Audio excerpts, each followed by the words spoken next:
Welcome to the Room of Lives. I'm your host, Neil. A few weeks ago, I went to visit a friend in San Diego. On my last day, we were eating breakfast tacos at a restaurant when I randomly met a DJ sitting next to me who sold me a tab of acid. I ingested it and spent my last hours before my flight walking around Balboa Park.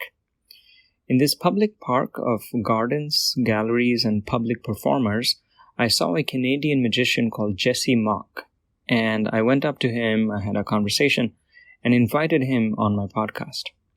He wasn't very sure about appearing on a podcast, but said that there's this lady who dresses up in a squid costume and puts on a show in that park to teach kids how to not get triggered, who would definitely love to get on my podcast. He gave me her number, and soon I got in touch with Dr. Mel, the Squid Lady. Dr. Mel Gaines has a PhD in educational psychology and proudly proclaims her attention deficit disorder as part of her qualifications. She lives in her traveling van that she calls the Squidmobile, and as her only full-time self-employment, she puts on a squid costume to deliver street performances to teach kids about SQUID, which is an acronym for her 5-step method to not get triggered by sudden unpleasant situations and respond to them better than with a violent or bitter tantrum that can damage relationships. We'll briefly describe this method in a later episode. Among others, Dr. Mel's work has been supported over the years by Dr. Philip Zimbardo, former president of the American Psychological Association, who famously conducted the Stanford prison experiment that probed the roots of our tendencies to become evil. Dr. Mel and Dr. Zimbardo have co-authored a book on the SQUID method that I'll link to in the text. We start this conversation with Dr. Mel asking me who I am, why I'm here, where am I going, and what do I want. Then she shares her life story, how she was introduced to positive psychology, and the origins of her lifelong work that she calls quality of life experiments. We end with talking about psychedelic mushrooms and the connectedness of mycelium.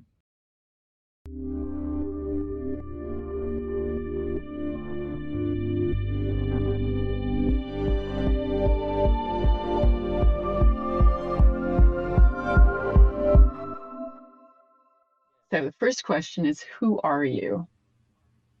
Okay, let's go with that first question first. I mean, that's a pretty standard question. We get asked that a lot, and there's like some kind of a standard answer that I can give, which comprises of my name and where I grew up and what I'm doing.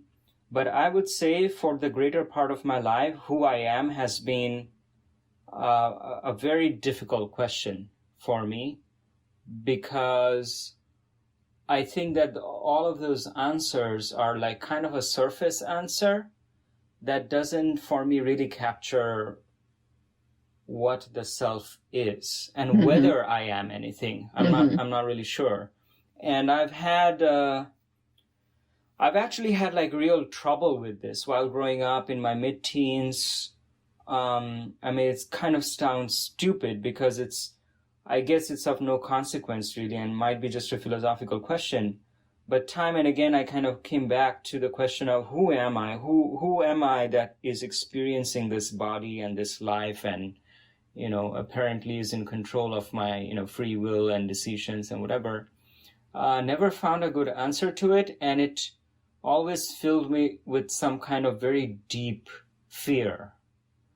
Like, I don't even know who I am. How am I supposed to know what life is and just get with the program and do everything? I'm like, how can any of this make sense if I don't make sense? So my answer still is that I don't really know who I am or whether I am. And this goes into like a different topic of what is the self. And I mean, it's not just my own view, but over the last few years, I've started leaning more towards a certain perspective of Eastern spirituality called non-duality, which basically says that there is no self, but the self kind of persists as a sort of a very persistent illusion. And that there is actually no true separation between the subject and object of experience. Interesting. So, but there is a persistent illusion of there is someone within this body looking out through my eyes who makes choices and navigates and interacts with life and makes decisions and has to take responsibility for things, etc. But that's all just a part of the cocktail of experience that's happening. So yeah, in short, I don't really know who I am. That is a beautiful answer too. And my favorite answer so far, a friend of mine also from India answered the question, I am breathing. Who are you? I am breathing. I'm like, that's a great name. Hi, call me breathing. But in the case where someone is identifying you, you identify as Abranil Das. If someone is, I'm Abranil Das. I grew up in India. I have a PhD in physics and now more recently interested in neuroscience and psychology. And I'm very interested in psychedelics. I live in Austin, Texas, doing my postdoc. And I have a huge bunch of hobbies since I was a kid. I like writing, photography. I used to do graphic design. I have a podcast. I like doing outdoor stuff. I like painting, gardening. Yeah, you name it. So that's I also have ADD. Yeah, I'm not completely sure if I have like ADD. So my ex-girlfriend was a therapist. Yeah. And she and I actually went through the DSM to see how many of the criteria for ADD I match. And it seemed like I matched a little less than half. So I do have some of the symptoms, but I feel like it would not be enough to get diagnosed. You asked me, like, do you have trouble finishing stuff? I do start more things than I finish, but I do end up finishing quite a few of them. Like a PhD. Yeah. That one is a big one. So high function ADHD. So, and to call it a disorder, it's the label attention deficit disorder, everyone agrees. Everyone in the industry, everyone in the diagnostics agrees. It is not a lack of attention. Attention deficit suggests that there is a lack of attention. It is, and my new term for it, instead of calling it a disorder or something else, is it's attention duration differences. I can switch directions as fast as a hummingbird. Not that, I compared to an albatross that is going to take quite a while to bank into a different direction. I can switch directions as fast as a hummingbird, and those neurodivergent among us that can keep up with that, I relate to you as tribe. You are part of my tribe. And people who find my speed uncomfortable are wonderful human beings that I won't spend as much time with because I overwhelm them. So, but I definitely identify as having ADD in the DSM diagnosis of it for the following story. So here is my story of how I got my ADD diagnosis, and then we're coming back to you. And I know you said you don't edit these much, whatever you want. No. So let's park that. I'll tell you my ADD diagnosis story after we get through your 4 questions. So question one, who are you? You've identified who you are. Question 2, why are you here? I think that's not for me to answer,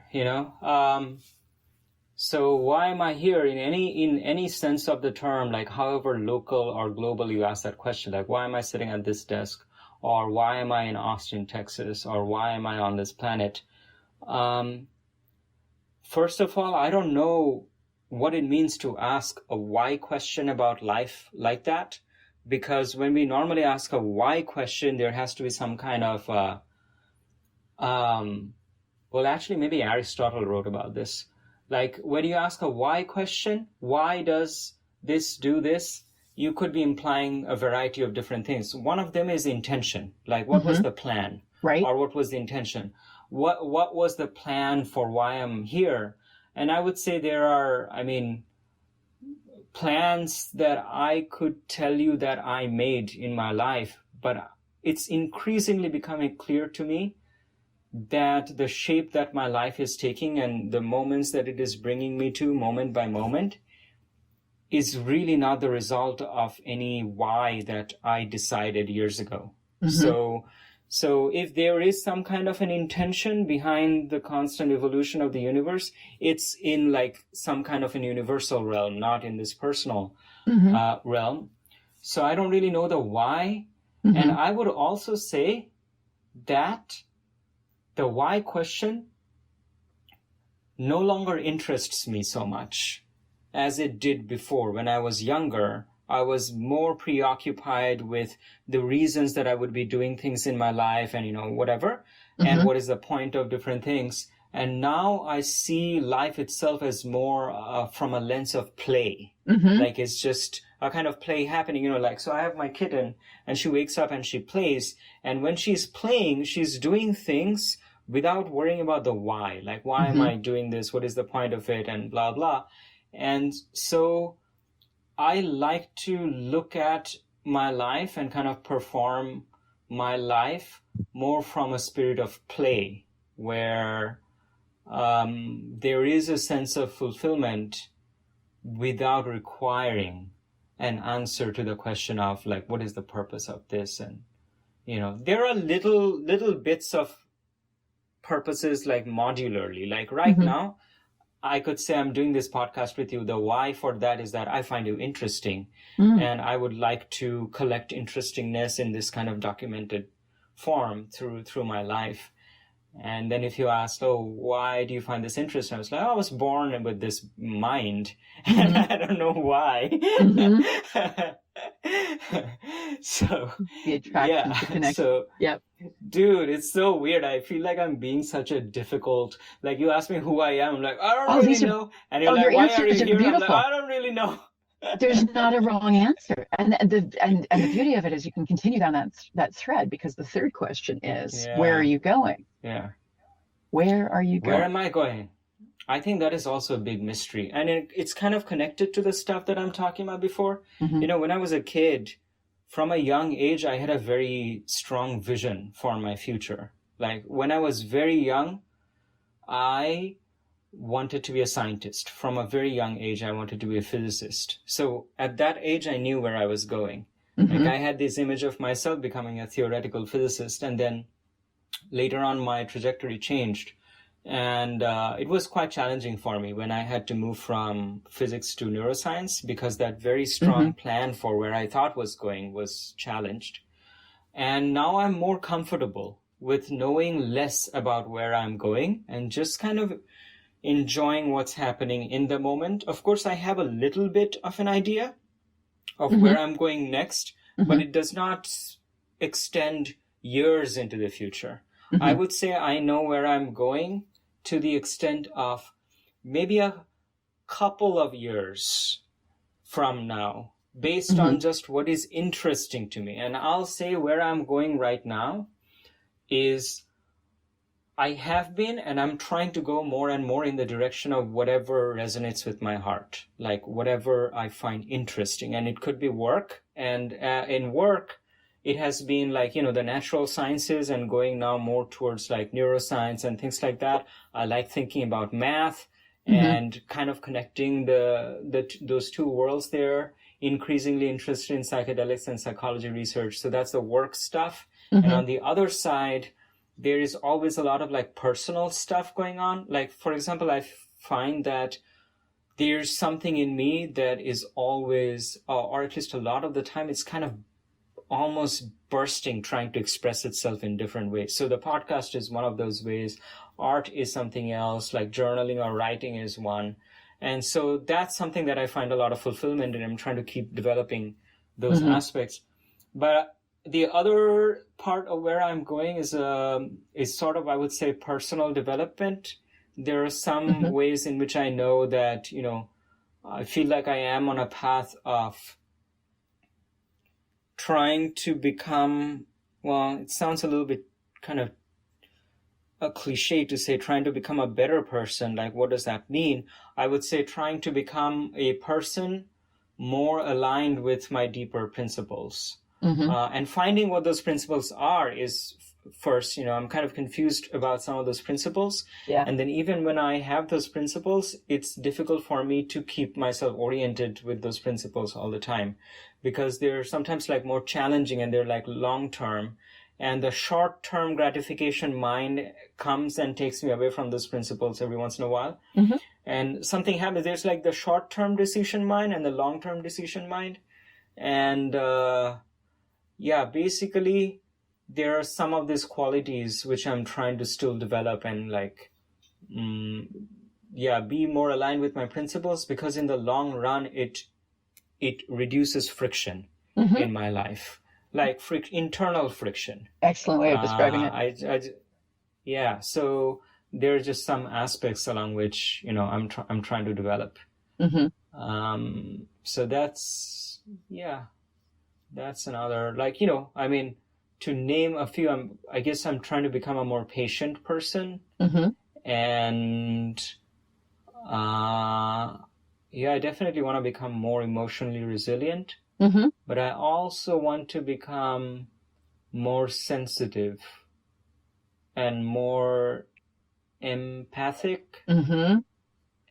And also more truthful and more courageous. Wow. In standing up, in standing up for what I know is my truth. Beautiful. And fantastic aspirations. Okay. So the fourth question, what do you want? What do I want? One of my friends did an ayahuasca ceremony, and he was a software engineer, and he said that during that ayahuasca ceremony, he made contact with the one consciousness that gave birth to the universe. Oof, and love it. He talked to this one consciousness, and at the end, when he had an understanding of what the universe was for, basically the one consciousness said that I was bored, so I created the world. And then he was like, okay. So what do I do? What am I supposed to do in my life? Yeah. And the one consciousness said, do whatever you want. So, but I feel like I'm kind of glad that my answers to these questions have become kind of more like, ooh, whatever, over time. Because when I was younger, it would have been more like solid, be like, okay, this and this is where I'm going, and better be like this, That's so the conditioning. You're supposed to know. So even if like a few years later, my answers are completely different, like I think I'm going to be pretty happy with that still. Oh, yeah. Okay, so now... Okay, so ask me anything. I just want to know a little bit about you, like you the person. So I find that the best way is learning a little bit about your life story. Like, where were you born? What was family like? Whatever you're comfortable with sharing. What was childhood and growing up like for you? And what were your interests? And basically, what sort of has been the trajectory of your life that has brought you to where you are today and kind of developed your interests and your work? Wonderful. So thank you for the question. First, I want to say thank you for asking me. The power of a dialogue about the stories of my life and feeling valued, feeling like they matter enough to share. So for the listeners of podcasts that we do together, thank you for being interested. And here's the best I can do of the chronological outline of my life. And we can go deeper on any of them after I try and do this first pass. So I started breathing on October 30th, 1967. I, on my birth certificate, am named Melissa Gannis, no middle name. Mm. I believe it was 4:43 in the afternoon in Tucson, Arizona, at a hospital I don't remember the name of. My parents are Susanna Smith. I'm sorry, at the time she was Susanna Ganis, and Mm. her maiden name had been Susanna Smith. And my father is William Joseph Ganis. Um, she was 30 years old. We're 30 years apart. And he was 32, and I was their first child together. I have an older brother that's her son. I have a younger sister. I have three younger sisters. I'm going to leave them out of the story because those are their stories to tell. Mm-hmm. But Mm-hmm. my mother and father um, had met on a ski slope and charmed each other instantly by being intellectually curious about each other and just Mm-hmm. fusing on that really the power of a good conversation, which I know you understand. Mm-hmm. They fell in love rapidly. Two well-educated intellectuals decided that after 6 weeks knowing each other, they should get married because well-educated Okay. doesn't mean, reasonable. So, Yeah. so they got married quickly and jumped into that. Okay, next up, we're going to do this. So my father was working on his PhD. My mother, I believe, already had her master's in math education. Dad was working on a PhD in geology and hydrology at University of Arizona. Mm. Mom was Cool. teaching, so academia was poured into my blood before I got there. And they had wanted to have a child together, but were having trouble. So Mm. their doctor basically said, we're going to start fertility treatments. This is 1967. We're going to start on fertility treatments, but why don't you guys just take a vacation together and see what happens? They took a vacation together. It was on a ski slope, and apparently that worked because October of 67, I arrived. So, um, for the next 3 years, we were in Arizona, Tucson, on a cul-de-sac called Diana Place, which on Google Maps I can still find. I remember the swimming pool. I have two early childhood memories that we can come back to that were from when I was about 3, and then it's mostly a blur. Mm. We moved to San Diego when I was about 3, and the bits of my childhood I remember are my father was a professor at San Diego State University in their geology department. Um, I remember being on campus with him and seeing the seismograph where it shows that earthquakes are happening all the time. And I'm like, oh, Mm. I thought earthquakes were this once in a long while thing. Turns out, no, Mm. it's the Mm. size that varies. And then I don't remember knowing anything about my mom's work, but at this age, I know that she was working in a bank and doing some other stuff while we were in San Diego. Um, my sister came into the picture when I was 3, and um, the family dynamic got messier. Mm. So my parents decided to split up. See, Mm. that would have been 75. So my mom basically says this isn't working, I'm getting a divorce. Southern California in the 70s. So there's a whole bunch of systems in place for exactly that. And it's Mm. normal. You know how many cultures that's Mm. not normal in. It's already become Mm. normalized in Southern California. So she triggers, we're going to do a divorce. And then my father, in his uh, dealing with that, gets into a new relationship. So then I have a stepmother, which is a scary set of stories. And they move to Mm. Oklahoma. So they leave San Diego. He Mm. leaves his tenure track professor position, uncertain that he will be invited to have tenure. And so he leaves without knowing and moves to Oklahoma, Mm. Mm. which is a really interesting choice because he left the city that I was in while also fighting for custody for me. And there's other for Mm. it's the hardest part of my childhood is that divorce. and the battle between which family am I going to live with. So no longer in the same city, mom wants to pursue a degree in, she wants to get a PhD in music out at University of Illinois. And from San Diego to Illinois is what happens next. So in 1976, December of 1976, mom, me, and my younger sister are transferring to new schools in the middle of the school year. And I go into fourth grade in this town in Illinois, where I am an outsider at that extreme level. It's the middle of the school year. It's fourth grade. My mom is divorced. That's not normal in Illinois. And so I remember at that point feeling that first like wall of you're different, you don't fit in. My best friend that year was from Yugoslavia. At the time it was called Yugoslavia.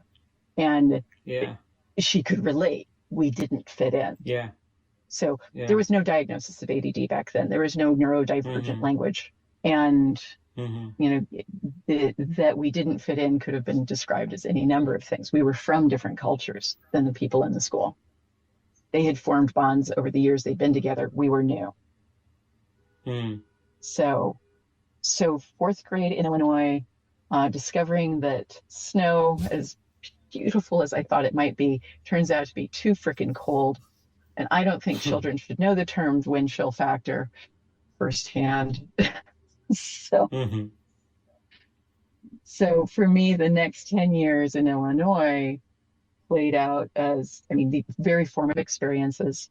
I started off at the fourth grade class at Bottenfield Elementary School in Champaign, Illinois. That would have been the year 1977. And if I look back 1 year, 1976 was among the peak experiences in my life. I had been in my San Diego school, the head of a parade celebrating the United States bicentennial. And that parade story is wonderful. It was like the most vaulted status I'd ever had. And I was in third grade. And now here I am in fourth grade, feeling like an outsider, trying to figure my way in. And a couple of years of that at Bottenfield, and then Edison Middle School for 1 year. And then I applied to and got into the University High School of University of Illinois. So a huge shout out to any of my uni high peeps that might be listening. You know what a game changer that was. So the way I describe uni high to people is our basketball team lost more than 90 games in a row. That's across the season and beyond. Our chess team could destroy anyone. That's the nature of this high school. So nerds all the way. And it's not surprising. So it's the University Laboratory High School. It even says right in the name that it's the high school on the university campus where we're going to be experimenting on your kids. Come send us your children. So a huge number of the kids there have PhD parents who are working at the university. So it is mega geek, and it's a tribe, and it's easy to fit into a tribe that's all geeks all the time. Our entry point was coming out of sixth grade, where I think most people would be about 11 or 12. Uni combined, or I don't know if they still do, seventh and eighth grade into 1 year, and that was called the sub-freshman year. And when you were a sub-freshman, everybody's job was to haze you. So I was put into a trash can on a regular basis because that was part of being a sub-freshman. In fact, the guy that I had a huge crush on was very gentle as he did this ritualistic thing of setting me down in the trash can and then taking me back out. He was gentle, but it was a very interesting element of the 1970s, 80s version of uni high. That practice is no longer allowed. Go figure. Uni high, a couple of years there, extraordinary stories, loved it. And I didn't have the study skills, again, undiagnosed ADD. Unless I was interested, the grades, this homework just weren't important. I'd rather play card games in the hallways with my friends, which we did a lot of. We would skip classes to play cards in the hallways. I would eat an entire box of Captain Crunch, peanut butter Captain Crunch, while playing cards for hours with my friends in the hallways. Fabulous memories. But 2 years in to what should be 5 years at the school, I don't have the grades to make it into college going well. So I've got a D, I've got a C, and it's clear that I'm struggling with the school. So what we should do in order for me to be able to qualify for college is get me over to a place where I can make good grades easily. We have a lot of background noise at the moment. Somebody's car alarm. And now he's gone. Yeah, but I think Zoom is being pretty good at cutting out the noise, because I'm not hearing the noise, at least through Zoom. Wonderful. Okay. Yeah. So yeah, the car in front of me, just as he got into the car, the alarm went off. So okay, so uni high, 2 years into uni high, my grades suck, and it makes sense because grades are about how you get to the next thing. I might as well go to public high school. My best friend from my neighborhood goes to the public high school instead of uni, and so I fall into my third year of high school, conveniently a year ahead now of the kids I had not fit in with, because my experience at uni had combined my 7th and 8th grade into one. So I've skipped a year effectively. I go back to the high school. I'm with my best friend from my neighborhood, and I do the next 3 years there, where by coming into class and fogging a mirror, I'm getting good grades. You know, A's and B's, easy, low effort. Instead of being 50 students in the class where we were all friends with each other, it's 360. We are in cliques. I am in a clique of girls who are already the clique formed that my best friend was part of. She brings me in, and there's people who've been hearing stories about me that are already like, not interested. And I really don't know how my ADD behaviors are off-putting. I can't hear how much I'm talking. I can't hear how annoying I'm getting. Which is one of those reality checks where if I had only known, I would have modified my behavior much younger. I don't like annoying people. Why would I be annoying people on purpose?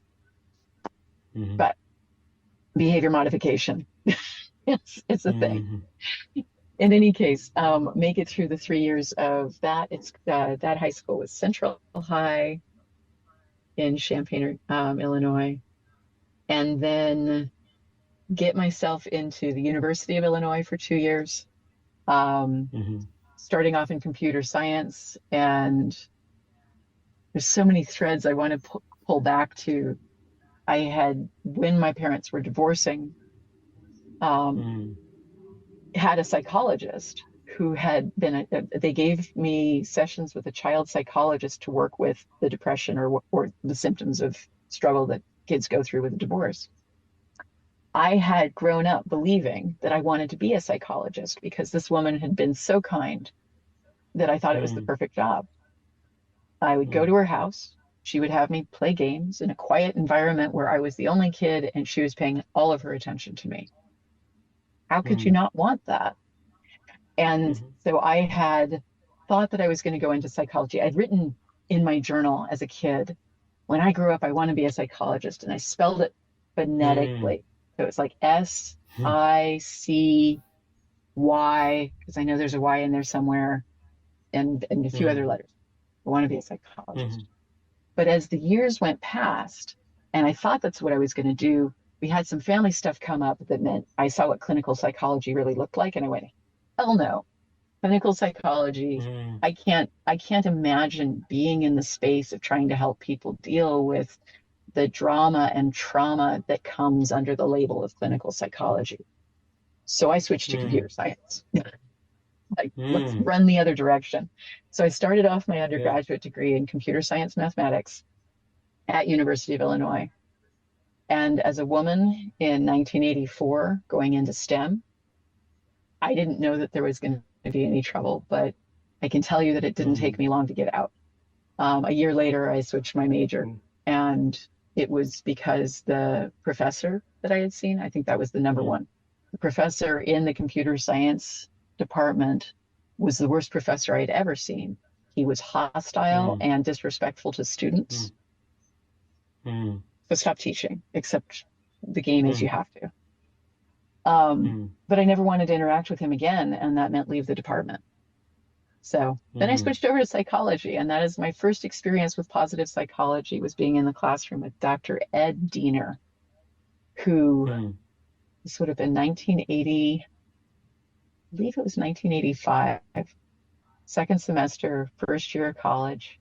And he walks into the room and he puts it's one of those big lecture halls with the blackboards that slide up the ceiling Oh yeah, yeah, and yeah, yeah, and he's got an overhead projector, right? We're not talking about computers in the classrooms yet. yeah. Overhead projector, a film that goes down, and on the film it says Diener Mm. the Wiener is back. So that we all know how to pronounce his name. It's like Diener rhymes with Yeah, Wiener. You should not have trouble pronouncing my name from here yeah. forward. And he pulls out the piece of chalk and he goes to the chalkboard and he says, what do people want in life? What's the answer to the question? What do people want in life? And just starts popcorning out answers from all over the lecture hall. And people are like Mm. love, sex, money, happiness, a new boat, rock and roll, drugs, all of that stuff. He fills the board with all of these words that people have been throwing up there. And he comes to the middle of the board and he circles the word happiness. And he says, Mm. I believe that all of these things that people want relate to wanting them because they are associated with happiness. I am Yeah. studying the nature of happiness, and here's my research. And so Mm. in Mm. Mm. 1985, I got my first taste of positive psychology 15 years before it was labeled a subject area. Yeah. Mm-hmm. And Ed Diener is unquestionably one of the founders of the community.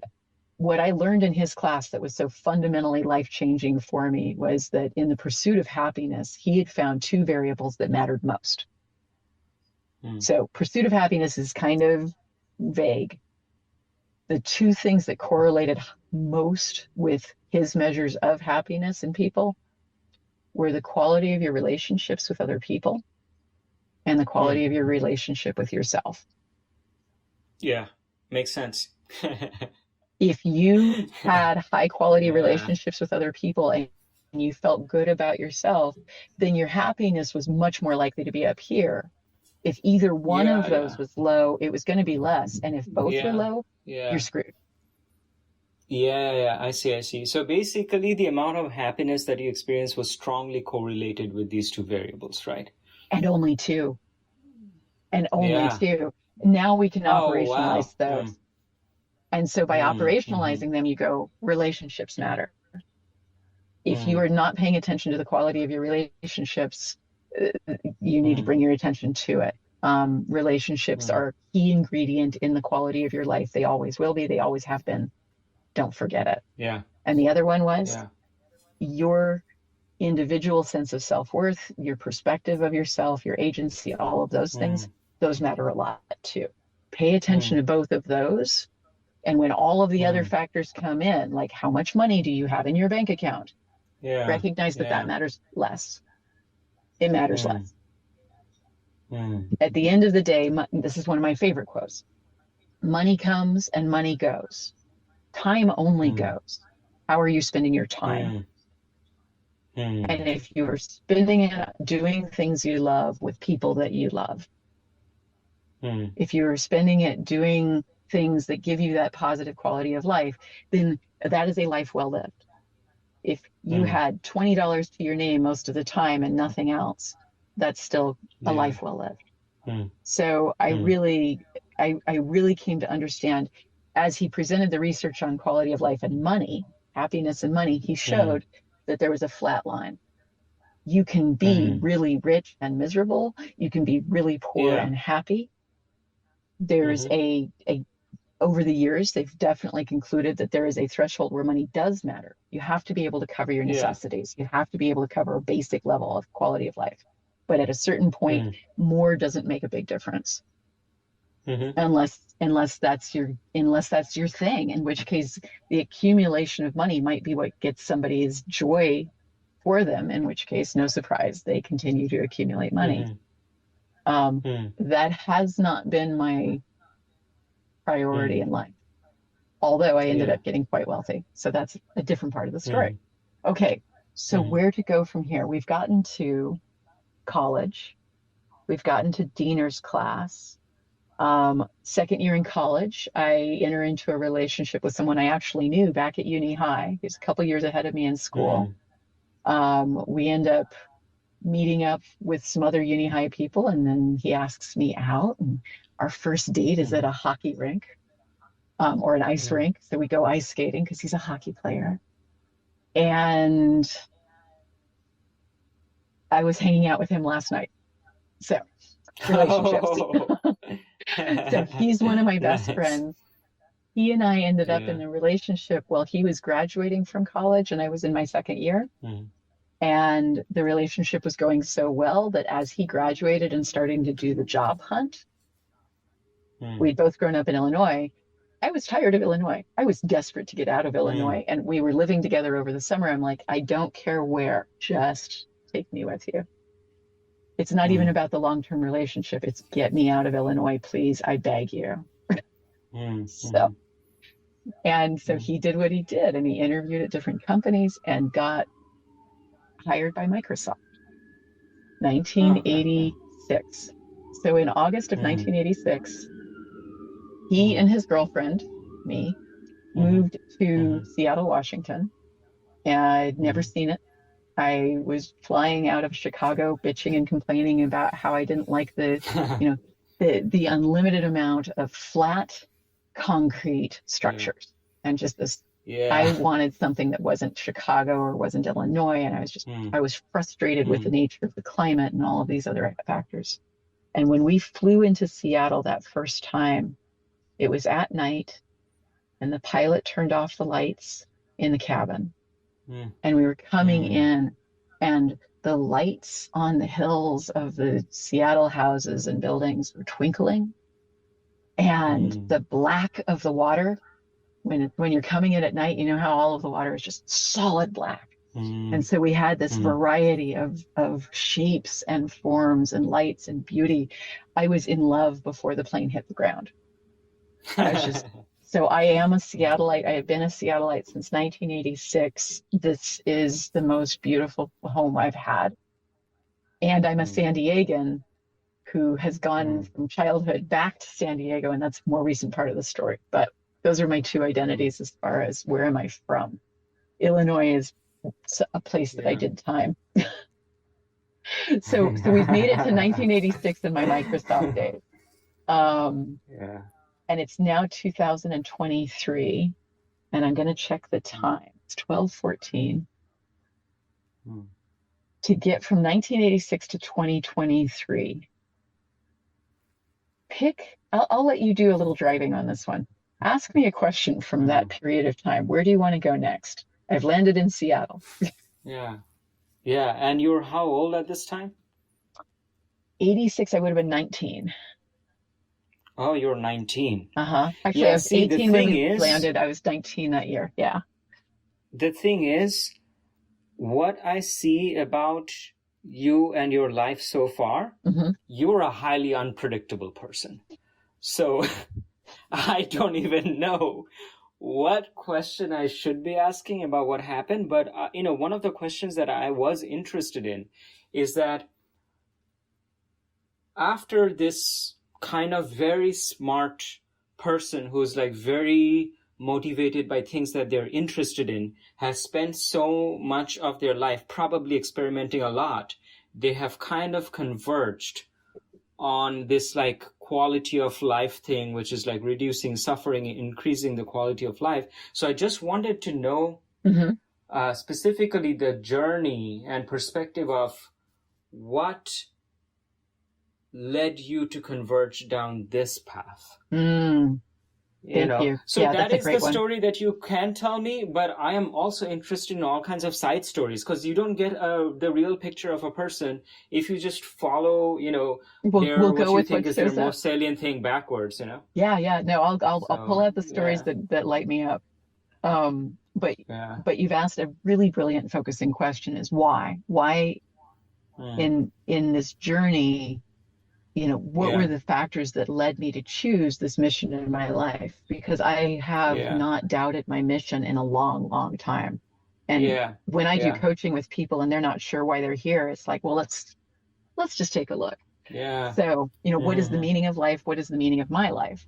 And Yeah. since beginning my breathing and between now and my last Mm-hmm. breath, what do I want to have done? Yeah. Well, I Mm-hmm. know that I'm on path. That is the Mm. gift I wish I could give everybody. And I certainly have ways of helping people find their path and know whether they're on Mm. it or off it. That was one of the things I loved about Mm. shrooming is it feels like Mm. um, it clears the noise. I Mm. feel connected to source energy. And Mm. when my head is muddy and I'm having trouble connecting and trusting in, the process that is going on, when I'm wrestling against what I feel like is, um, I do believe that shrooming is a wonderful therapeutic tool.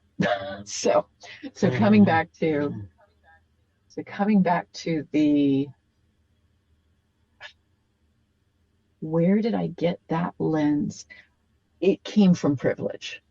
I'm gonna the Mm. word that best describes the causative factor that made it possible for me to care about other people at this level is because I Mm. was at Microsoft in the 1980s. Mm. So to arrive at Microsoft in 1986, boyfriend arrives, gets the job at Microsoft. He's a programmer, and Mm. um, programmers at Microsoft in the 1980s were the guys, and they were hiring Yeah. like crazy. Yeah. I don't want to go into too much of his story because, again, I want to respect that other people's stories are theirs. So let me focus Mm. on mine. I got in through a temp agency. I didn't have my degree yet, 19 years old. I My Mm. first job in Seattle was as a Pizza Hut delivery store Mm. assistant manager. That was the longest 4 months Mm. I've ever had. Mm. Mm-hmm. Good Pizza Hut stories there, but moving on. I got to Yeah. Microsoft working on a call center for Microsoft Mac Word 3.0. And anybody that's old enough to Mm. remember Microsoft Mac Word Mm. 3.0, I was one of the kids in the call center going, I'm sorry we haven't shipped yet. I'm sorry we haven't shipped yet. Mm. Because there had been this mistakes were made on the launch Mm. of Microsoft Mac Word 3.0. Mm. Being in the call center there, being in proximity to all of the other Microsofties in the same 1986 is when the stock went public. Mm. Microsoft was one of the biggest deal companies in the world at that time. Mm. And Yeah. the slogan was a computer on every desk and in every home. And the Mm. slogan in our department was, except our department, all we had were Xenix terminals. We still had a terminal we could type things in, but there were only two Mm. computers in the department. Being in the relationship I was in, he and I Yeah. weren't compatible in our new life situation. So we split up and he moved Mm. into his next relationships and I moved into the job at Microsoft where I, again, didn't know I had ADD. And Mm. over and over again, my story would have changed completely if I had had that diagnosis and resources around it. Mm. Um, I see which stories to tell. I was only at Microsoft for a couple of years because I didn't understand the nature of politics in corporations Mm. and how you're not supposed to communicate with your boss's boss. Yeah. So when I sent an email to Bill Gates and got a response back and had a dialogue Whoa. with him and ended up Yeah. introducing him to my boss, I Mm. made her uncomfortable, I believe. But again, other people's Mm. stories. I'm going to skip over those. Mm. It only took me 2 years to wash out. Wash out's probably the wrong Mm. word. It took me 2 years to Mm. realize that I had closed my options at Mm. Microsoft because I wasn't going to get good recommendations. So Yeah. I left the company to sell computers. So 1980, Mm. this would have been 87, 88, January of 89. Mm. And I met my first husband because I had gone to a friend's place at I met my first husband at Microsoft, and the story is, again, if I'm talking about somebody else, I want to be really mindful about not oversharing any of what's private for them. So I left the company and met my first husband because I was at the company visiting someone who introduced us, and I had my resume ready to go and apply for jobs, and he looked over it for me, and I thought he was really cute, so I asked him out. That worked out to being years of being part of Microsoft, not because I worked there, but because my husband did. So he's the father of my twin daughters who are now 31. And again, all of them are more private than I am, so I will leave all of that part out. But I went from Microsoft to working at a computer company selling computers for about 6 months. That company was a mess. I left that and ended up working at Wendy's, which I still love. I worked at Wendy's as a kid, as a 16-year-old. It was my first job. I went into being a manager at a Wendy's here in Seattle, in Ballard, Washington, for another really, really long time, which was 6 months. And fast food management paid $19,000 a year. Fast food management, $19,000 a year. I burned out fast and I switched to being a temp worker, and that paid more and cost much less stress. So let's see, then I was married, and then I was having twins. 1991 was the year I graduated from my undergraduate degree. January, we got married. March, we moved into our first home, which, because we were both at Microsoft, we could afford to buy when we were only 23. June, I graduate. It's all 1991. And December is when the kids are born, or November. November is when the kids are born. So when I graduated, I was pregnant with twins. And I want you to imagine I'm walking across the graduation stage in my graduation gown, but instead of a black gown, our school decided to go with silver. So I want you to picture a very pregnant person, twins, pregnancy. I look like I am a VW bug walking across the stage on its bumper.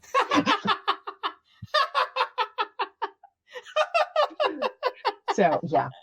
And your sound is muted. I can't hear your laughter. Wait, my sound is muted? Oh, I just heard your laughter kick in. I could see you laughing, but I couldn't hear it. Yeah. So you approve of the bumper. VW bug. Yeah, and it's silver, right? Silver. Yeah. Oh yeah. It was comical. So kids are born in November. I'm doing the stay-at-home mom thing, and then I go for my master's degree starting the following year because I need adult interaction beyond staying at home with kids. I didn't have practice with kids. I had some babysitting experiences as a teenager that hadn't gone well. So I was really terrified about being a mom.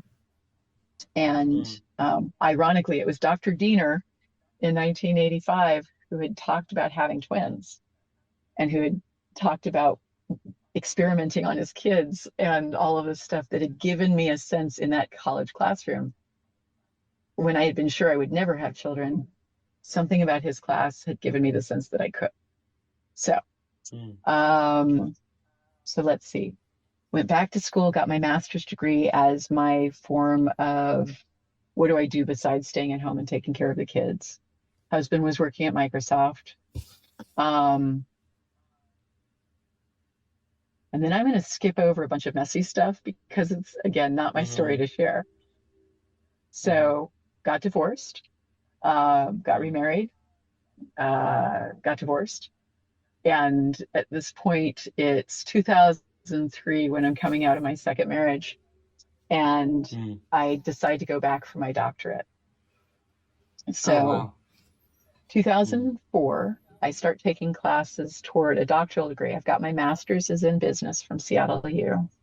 My bachelor's is in business from City University. All of this is on my LinkedIn profile, right? And then I start on the doctoral program in part because I'd been teaching, no, entirely because I had been teaching at a community college level. A master's degree in a subject qualifies you to teach at a community college school in that subject area. So I had a master's in business, so I could teach business classes. And what I had experienced is that for all of my years as a student, I didn't have the toolkit for being a good teacher. I knew what good teaching felt like, looked like, but I didn't know how the behind the scenes worked. And that's why I wanted to go back and get the doctorate in education, is I really wanted to be able to do the top level teaching. And I had fried myself to, I had been teaching at Seattle community colleges and had gotten a gig doing a 4-credit class. I'd done a lot of community education and administrative work. And when I was teaching a 4-credit class, I put 30 hours a week into one class, trying to give my students the best possible experience of their lives, changing their lives through the class that I was offering, and pouring that much time and energy into it, creating it from scratch as the class is unrolling. I didn't know enough about how to do course design because it's not taught. You're a college professor because you have a degree that says you're qualified in the subject area. It's not because you know how to teach. K through 12 instructors I've are seen taught this how so to. much. Yeah, and K through 12, which is a great reason why I progressed the way I did. K through 12 instruction, in order to be a K through 12 teacher, you have to have studied how to teach. But to be a college professor, you don't. And so here I am back in school for a doctorate in education at Seattle U, where I'd gotten my master's in business. And I love the school for all sorts of reasons. Particularly, it has a service orientation. Coming back to the question you asked me about why this convergent piece of how do I serve other people. Seattle University's culture and vibe is Jesuit Catholic. The point of being here is to care for others. And I just resonate with that so clearly that it was clearly the school for me, and vice versa. It's also in the Jesuit category. It's not follow our dogma. It's intellectually thinking about how do we do the best we can while we're here. So it also gave me the freedom to study what I wanted. And University of Washington was much more, you're going to do what your professor tells you to. So I didn't apply at UW. Okay, so which year are we in? It's 2004. I've started on my doctoral program. There's all of this relationship stuff going on at the same time. Again, not suitable for the podcast, but a lot of stuff going on. And in the doctoral program, though, the big insights start to hit. So at this point, I've had 13 years in K through 12, right? Kindergarten, 12 years. And then I go up to 7 years to get my bachelor's degree. So now we're at 20. 3 years to get my master's degree, 23. Doctoral program's 5 more years.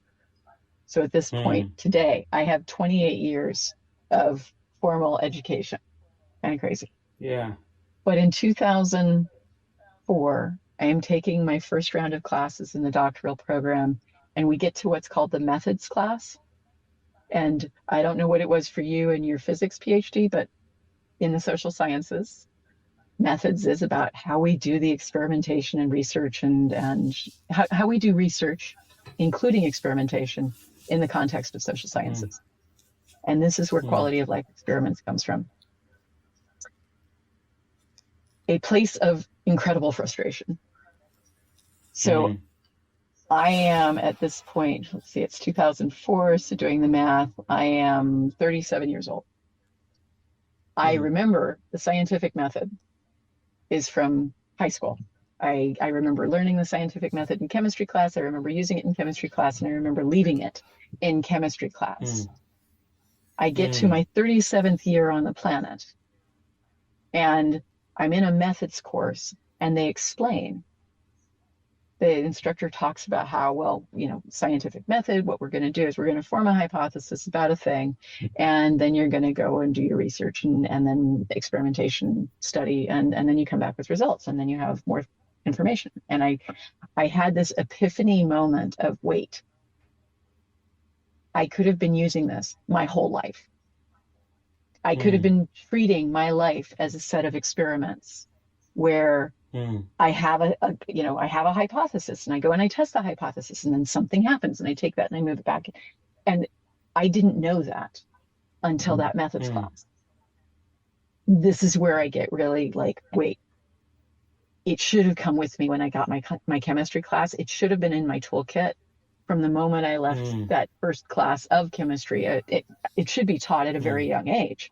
Your life, if you see it as any number of things, but if you try the context of your life as a quality of life experiments, it's this longitudinal study from your first breath to your last. What are the choices that you make? And here's the simplest graph in the world. The x-axis is your time. So from first breath to last breath, from first moment of the day to the last moment of the day, you can choose whatever version of time you want on the x-axis, and your quality of life is the y. Is it going up or down? And the independent variable is your choices. So at time X, when you had this option in front of you, what did you choose? What word did you use? Which phone call did you make? Did you or did you not say the thing that you wanted to say? Every one of those points of choice, which can be very, very, very, you can drill down to, what was the tone in your voice when you said the thing you said?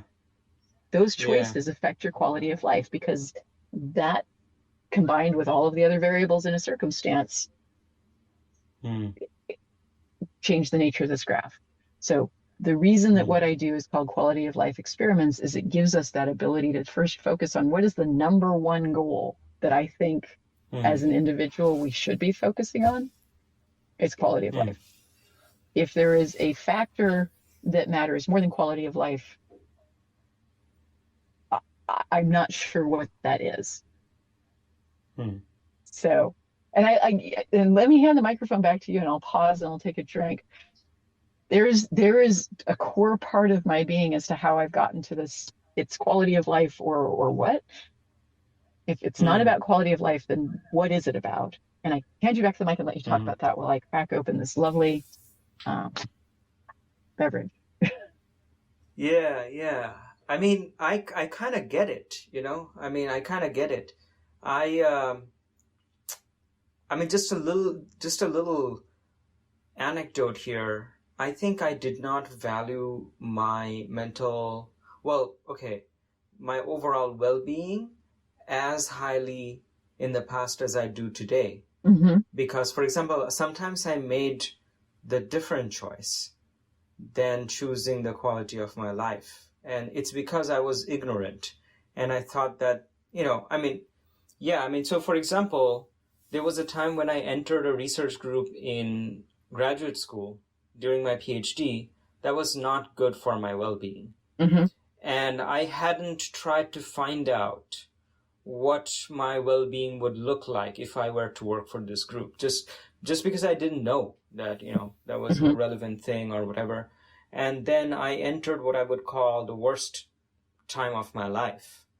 And then after I got out of it and I joined a different research group, or, maybe even like it's kind of embedded in other decisions that I make also, like who do I decide to hang out with, who do I decide to work with, etc. Now the consideration of how I'm going to feel has arisen much closer to the top. It's like, okay, what is it like to be working with this person? So I started realizing that there were other things that I wanted. Definitely, like intellectual stimulation is one, and being able to publish in like more prominent journals, work with someone who is well known, etc. There are other things like that, but I realized that the quality of my life was something that was rising closer and closer to the top of my priorities. So I kind of agree with you.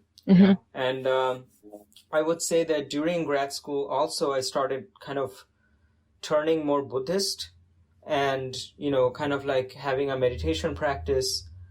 And the first noble truth in Buddhism is the truth of suffering, that there's this suffering that exists in the world. And basically, its single objective in Buddhism is also, it's not about God or whatever. The single core objective is how to reduce suffering. Exactly. And so I kind of agree with that. I was like, yeah, I mean, there's no arguing about this. At the end of the day, the things that I'm doing and the reasons I'm doing them is to try to feel better and alleviate my suffering of other people. Yep. And so I skipped over the Buddhist phase of my life started because of all of this privilege. Being at Microsoft in those 80s gave me a lot of wealth. The path of the money is quite interesting on its own, but it included the ability to go and enjoy sitting in a teachings that the Dalai Lama was doing on multiple occasions, and being able to really comprehend and resonate with the vow of the Bodhisattva. And, I am not here to liberate myself from samsara. I am here to help everyone be liberated from samsara. And that, the idea of being in service is so core and fundamental to my being. There's also the Christian prayer of Saint Francis. Are you familiar with that one? That's worth Googling at some point, but basically, make me an instrument of thine will. I am here to serve while I am operating this piece of equipment that has these eyeballs, these fingertips. What can I do to help? This voice. And being able to get to this age. So we haven't talked about age differences. I was born in 1967, so I'm 55 now. When were you born? I was born in 1989, so I'm 34. 34. So we've got that 20-year gap of number of revolutions on the planet, but we've also got centuries before that when we weren't breathing in these, one of my favorite phrases, I'll keep throwing these in. Are we humans who have the occasional spiritual experience, or are we spirit having the human experience? So, and I love this. I don't remember who said it, but are we humans having the occasional spiritual experience, or are we spirits having the human experience? And to recognize that I don't identify as this body, I identify as the driver. I am the occupant of the vehicle. I have some of the controls. I don't have all of them, but my brain is mine because it's associated with the same vocal cords. That whole identity of an individual is because this is the skin that I'm occupying, and it's not the same as yours. But my skin and your skin and all of the air in between are made of the same stardust that the universe is formed by or created. So it's that ability to see the different perspectives that's really helpful.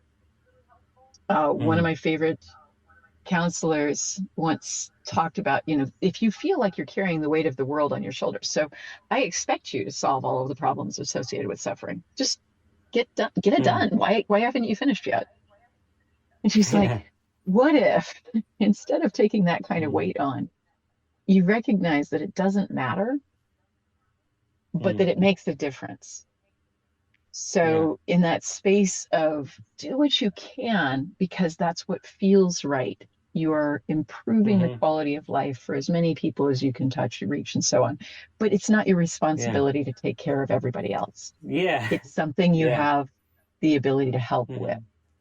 And that helps a lot, because trying to do really ambitious, life-changing stuff is hard. So, I mean, I totally resonate with that perspective. And I think that's what I was kind of alluding to when I say that I try to look at life with a sense of play. Like, don't get so fucking stressed out about it. Like, oh, you've got this, like, but at the same time, don't just do arbitrary things with your time. there are certain things that it feels like it's more worth doing, but don't get so bogged down by the necessity of it all, you know? And that's where, the conditioning really plays such an enormous part of it, is that you come from the conditioning that you come from, and the values that you're brought up with, and the values that you replace those with, if you change directions or if you don't. And so often the goal is, Madonna's got a great song called American Life, about how she was going after the stardom and the part that she thought she wanted, and then getting there and going, wow, turns out I don't think this is what I wanted. And so being able to build in, and okay, so let's take this back to why I do what I do. These conversations, so you're 34 and I'm 55. Wouldn't it be amazing if we could have this conversation with kindergartners? Wouldn't it be amazing if we could talk about the existential nature of human life with someone who has just gotten here, so that they have that language before they hit the hard parts? And the hard parts start early. I mean, they're starting earlier and earlier. The likelihood that a kid is going to have trauma within their 10 years, oh, hell yeah. I mean, this world is not designed to be easy to live in. Sorry, let me rephrase. Humans are struggling with what humans have done in the living environments we have created. So how do we treat the newcomers with as much respect and consideration as possible when they've only had the first couple of years on the planet? How do we reach them with messaging that helps them get the tools they need as early as possible to move from the passenger of their life, you know, that I have no control, I have no agency in my own life, to being able to actively choose and to reflect on their choices, about noticing their choice points. I mean, that's one of the biggest ones, is when someone says, I had no choice, I'm like, actually you did. And for all of the reasons you didn't make those other choices, you didn't. That's okay. But it's so defeatist to say I had no choice. And in any case, being able to actually put the spotlight on choice making and help kids see, help everyone see, here's how to make a better consideration for the choice you're making if it has anything to do with quality of life. Here's the tools for amping up the likelihood it's going to boost that number. So and that's where SQUID comes in.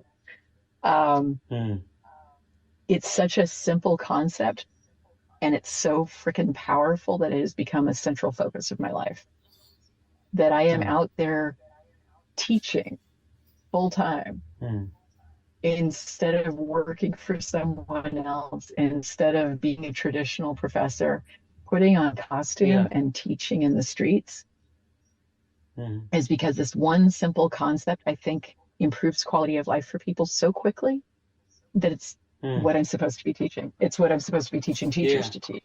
So, you ready for it? So I want to learn more about your SQUID stuff. But I wanted to ask first if there was any other like biographical part that you wanted to share, because I want to keep the SQUID part a little bit separate, so I can have it one of my sub episodes. You know, that sounds great. Okay, so coming back to the chronology, I go into my doctoral program in 2004, and over the course of the next 5 years, quite a lot of interesting things happen just in school itself. The the focus of my research, my doctoral dissertation, is on faculty development at the college faculty level. So we were talking earlier about how if you want to teach in a K through 12 school, you get teaching and training. If you are teaching at a college level, there's no guarantee you've had any training in how to teach, how to do a course, or create an effective learning experience. So that became my central focus in my research, and my dissertation title. I would like for you to try counting how many words there are in this title. I remember in my first class, we were talking about dissertations, and we asked our professor, so when we write our dissertation, can we write it as a book that would be sold in Barnes and Noble? And he's like, no, not a chance. Hmm. Dissertations will never be Uh, sold in Barnes and Noble. And that was kind of yeah. disappointing. It's like, well, so we're going to write something that nobody reads?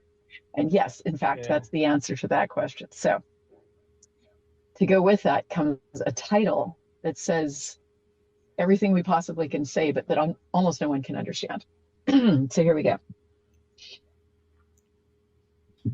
A construct validity study of the Mayer-Salovey-Caruso Emotional Intelligence Test version 2.0 with Case Carnegie U.S. Professor of the Year Award winners. Yeah, that's almost like 20 words, Yes. lady. So I've got this thing bound in one of those beautiful dissertation binders, and I didn't notice for Yeah. the first 3 years that it was missing a word. Ah. It said emotional intelligence version 2.0 instead of emotional intelligence test. Never noticed. So, but Yeah. in essence, what that means is that there was a particular test called the Mayer-Salovey-Caruso, the Mesquite emotional intelligence test. And I was testing the test to see if it worked in the context of, can we help faculty evaluate their emotional intelligence scores and make changes in how they approach things so that they have a better connection with students. I see. The research was a fascinating piece of work, in that the test itself was not a self-test. It's Yeah. really rare in psychology that you have something that's got hard answers. Normally it's the Myers-Briggs, it's not, most of them are self-report. I think I am of this, therefore I am of this. Yeah. This was a test that had right answers. It's an emotional intelligence test. I'm going to give you a question and there is a right answer. How do we know it's the right answer? We've asked 5,000 people what they think the right answer is. Can you guess what they said? And in presenting this to a group of top-notch faculty, award-winning faculty, to see what they thought of being able to use this test, it's about half an hour long, gives you these neat results about what you're good at and what you're not, and your emotional intelligence abilities. Gave this out to 79 faculty members and got their responses back and their test scores. And we scored significance in the wrong direction. Yeah. And what that means I'm not very surprised. These top-notch faculty, the ones that had won college teaching awards, flunked the test as a group. Certainly not all of them flunked it, but their scores were below general population. And the interpretation wasn't because they weren't emotionally intelligent. They had to be in order to get those awards. The interpretation was that the test was written in a way where they didn't understand the nature of the questions. And if I give you a test in a language you don't recognize, you're not going to do very well. But that was our best response. And generally speaking, the attitude across all of the people who took the test is, yuck, I don't want this. I don't think you should use it. So after finishing my degree, 5 years of doctoral studies and 3 years on the dissertation itself, and after finishing it, I never wanted to deal with it again. Because that's part of a doctoral experience, right? But college faculty and supporting teachers is one of my greatest joys. I am so sure that I need to be in India. It is crazy. It's like I am so grateful to connect with people who are familiar with India, because that makes it more likely. Oh yeah. And I definitely so let's go psychedelics for a minute on the research stuff. I have seen for a long time this sort of metaphorical layer of humans are to neurons the way mushrooms are to mycelium. No, sorry. Humans, the human network, the interconnectedness between us is similar to the interconnectedness between neurons. We've created this neural network that is human to human,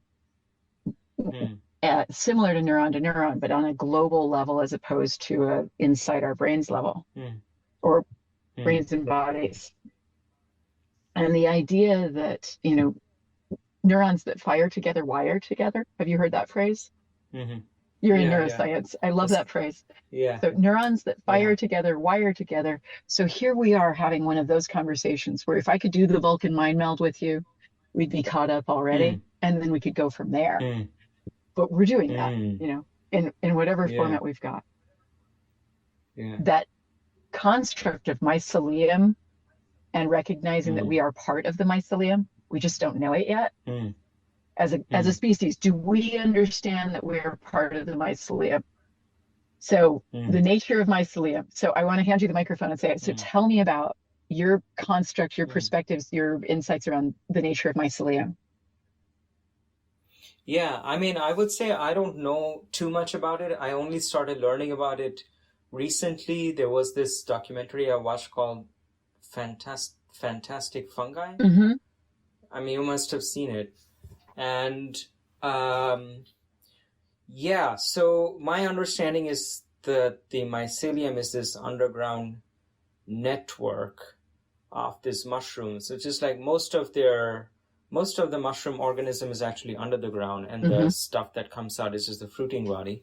And under the ground, they have this, they're like tendrils, they're spread across like large amounts of area. And it's kind of like this underground communication channel. And not just a communication channel for the mushrooms, but these communication channels are kind of co-opted by the root network of the trees to send messages from one tree to another, etc. Exactly. So basically, it's like this huge underground information network. And what we see on the surface side is, as you said, the fruiting plant. The tree and the leaves are what we perceive, when what's really going on is under the surface. And the interconnectedness of all things is so much more visible if we can look through and see the interconnectedness of the mycelium, which has me looking at the street that I'm on, recognizing that what happened when humans started digging into the earth is we severed connections everywhere we went. So divvying up a neighborhood into concrete blocks severs the mycelium. And here was where we are. So, oh my gosh. Okay. So one of the paths I want to follow up on when you're chunking this out, let's talk about practical utopias, because it's one of the coolest projects I've been associated with last year. And it's just starting from the concept of, well, what does a utopia look like in a practical way, using the technologies and things that we have or are about to have in the not the United States, in the world. How do we create that? And what's the difference between where we are and that? How do we move from here to there? And regreening is one of the coolest terms out there. Is you take the things that have no green and you put green back into them. So how do we put the mycelium back? Like my bowl, for example. Yes. Tell me more. No, I was just saying I maybe can put some green back into my bowl. Cheers to that. And that's it. I mean, everybody must get stoned. Yeah. It is interesting how so let's look at the it might interest you that in the past I have a podcast episode that you'll be able to see if you scroll down. And it's called How Do Shrooms Connect Us with Nature? And it was basically mostly me speaking. And it was maybe last summer. I went with a friend to a state park here near Austin. And we put a picnic blanket on the ground. And I think maybe my friend took shrooms. I maybe took a little bit of LSD. I don't really remember. But I started talking about how on the shrooms, she started feeling more connected with nature. Absolutely. And I was like, isn't that wonderful? Like, how does that work? You take a mushroom that's growing on the ground and you put it in your mouth and it does something to your body and your brain such that you feel more connected to nature. I'm like, how does that work? And when will we ever be able to find out? So I would like to share with you one of the messages I got when I shroomed last year for the first time in 20 years. because I got some Yeah. messages that were like mantra chanting in my head, like, don't forget this, don't forget this. Mm. So this would have been middle of 2022. Yeah. After 2 tries of too low a dose of shrooms to actually experience that trip feeling, I got to the third one and I really tripped. And Yeah. one of the number one messages I came back with was, eat the mushrooms, that's what they're for. Eat the mushrooms, that's what they're for. Eat the mushrooms, that's what they're for. And this chant was quite clear visually. Any mushroom will do.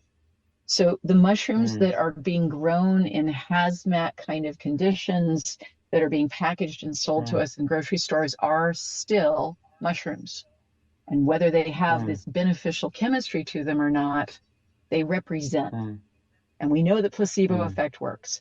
So if you want to remember the interconnectedness of all things, but you don't want to go on a psychedelic trip, microdosing and eating mushrooms with your salads and your pizzas and your anything else, scrambled eggs, mushrooms more and more frequently will help.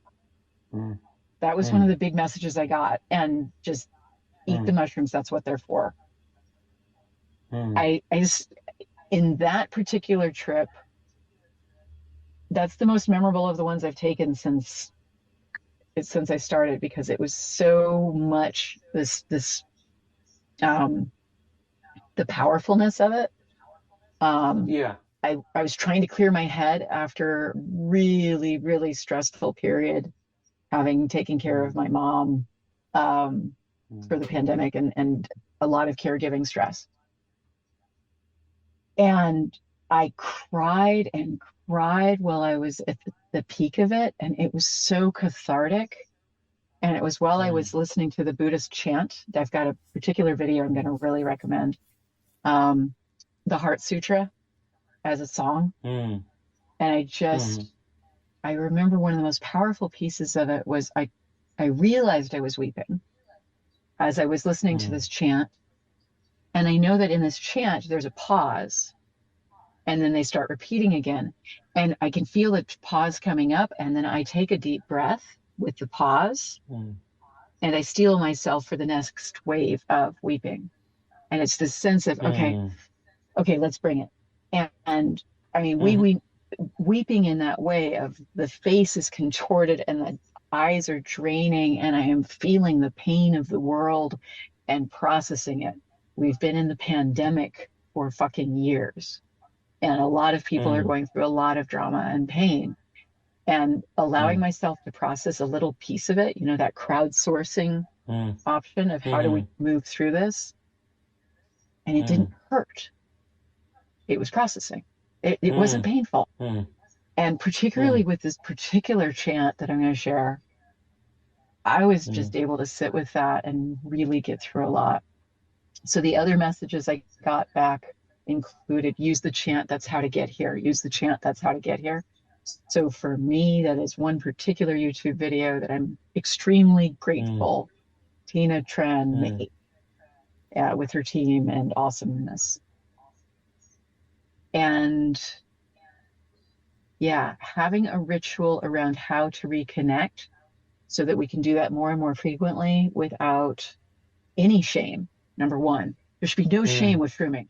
Zero. Hey, what did you do this weekend? Oh yeah, man, I had to go shroom. Oh yeah, how was that for you? I was shrooming yesterday.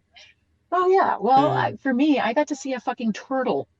A turtle next to the path, not 50 feet away, but next to, within reach. And I got to respect that turtle and not touch it, not do anything disruptive to it, but to get right up on it with my camera, which was probably disruptive and rude, and recognize that turtle is probably older than I am. And that my species has the tendency to kill them at this alarming rate of, we just don't care that they're here doing this magnificent stuff. Thanks for hanging with Dr. Squid and me today in the Room of Lives. Take care. Until next time.